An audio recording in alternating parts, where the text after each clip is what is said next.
বাণিজ্যিক রাজধানী চট্টগ্রামে একের পর এক অস্ত্রের মহড়া, গুলি, সন্ত্রাসী কর্মকাণ্ডে জনমনে বাড়ছে আতঙ্ক, উদ্বেগ বাড়ছে আসন্ন নির্বাচন ঘিরেও। প্রশাসন বলছে তৎপর রয়েছে তারা। নাজমুল সাদেকের রিপোর্ট।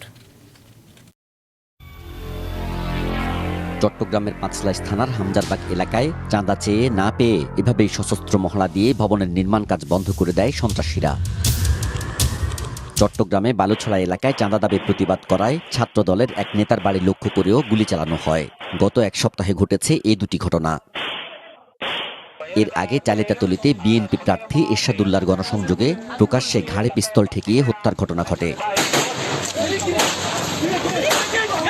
গত বছর 5ই আগস্টের পর থেকে প্রকাশ্যে গুলি কিংবা অস্ত্র হাতে চট্টগ্রাম নগরী ও জেলায় দেখা মিলছে এইসব সশস্ত্র সন্ত্রাসীদের। এবং রাজনৈতিক আধিপত্য বিস্তার, ব্যবসায়িক স্বার্থ কিংবা চাঁদাবাজি নিয়ন্ত্রণ নিয়ে এখন পর্যন্ত খুন হয়েছে অন্তত 35 জন। জাতীয় নির্বাচন এগিয়ে আসার সাথে সাথে চট্টগ্রামে অস্ত্রবাজি উদ্বেগ বাড়াচ্ছে সবার। এই যে ওপেন ফায়ার হচ্ছে, চাঁদা, এই বিল্ডিং এ চাঁদাবাজি করতেছে, এগুলো তো আসলে আইনশৃঙ্খলা বাহিনীর একটা কি আছে, ব্যর্থতা আছে। আমি ভোটের সেন্টারে গিয়ে আমার ভোটের অধিকার প্রয়োগ করব, সে নিশ্চয়তা যদি আপনি সরকার হিসেবে যদি আমাকে দিতে না পারেন, অবশ্যই আমি নিরুৎসাহিত হব, আমি ভোট সেন্টার মুখী হব না। একটা চিরুনি অভিযান চালিয়ে অস্ত্রগুলো উদ্ধার সহ আইন শৃঙ্খলা পরিস্থিতিটা যাতে ঠিক করে, মানুষ যাতে সাহস পায় ভোট দিতে গিয়ে তাদের প্রতিনিধি যাতে নির্বাচন করতে পারে।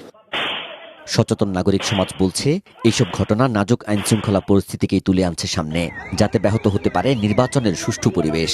দৃশ্যমান কোনো অস্ত্র উদ্ধারের কাজ না হওয়ার কারণে এবং আইন শৃঙ্খলা পরিস্থিতির উন্নয়ন ঘটাতে না পারার কারণে নির্বাচন সুষ্ঠু অবাধ নিরপেক্ষ হবে, সেক্ষেত্রে জনমনে যথেষ্ট সংশয়ের অবকাশ রয়েছে। জুলাই অভ্যুত্থানের পর চট্টগ্রাম মহানগর ও জেলায় অভিযান চালিয়ে পুলিশ, র্যাব সহ আইন শৃঙ্খলা রক্ষাকারী বাহিনী এখন পর্যন্ত উদ্ধার করেছে প্রায় 1,500-এর বেশি মারণাস্ত্র। নির্বাচনকে সামনে রেখে কঠোর অবস্থানের কথা জানায় তারা। সকল আসামি যারা আমাদের লিস্টে আছে এবং সম্ভাব্য যারা আসামি, আমরা সবার তথ্যই আমরা কালেকশনের চেষ্টা করছি এবং আমরা সুনির্দিষ্ট তথ্যের ভিত্তিতে আমরা যদি তাদেরকে আমাদের ইয়ের মধ্যে পাই, আমরা তাদেরকে গ্রেপ্তার করব। আসন্ন নির্বাচনকে কেন্দ্র করে আমরা যথেষ্ট প্রিপেয়ার্ড আছি এবং আমরা সবসময় আমাদের ছায়া তদন্ত এবং অন্যান্য গোয়েন্দা নজরদারি অব্যাহত রাখছি। অবাধ ও সুষ্ঠু নির্বাচনের জন্য অবৈধ অস্ত্র উদ্ধার ও নিরাপত্তা নিশ্চিতের দাবি চট্টগ্রামবাসীর।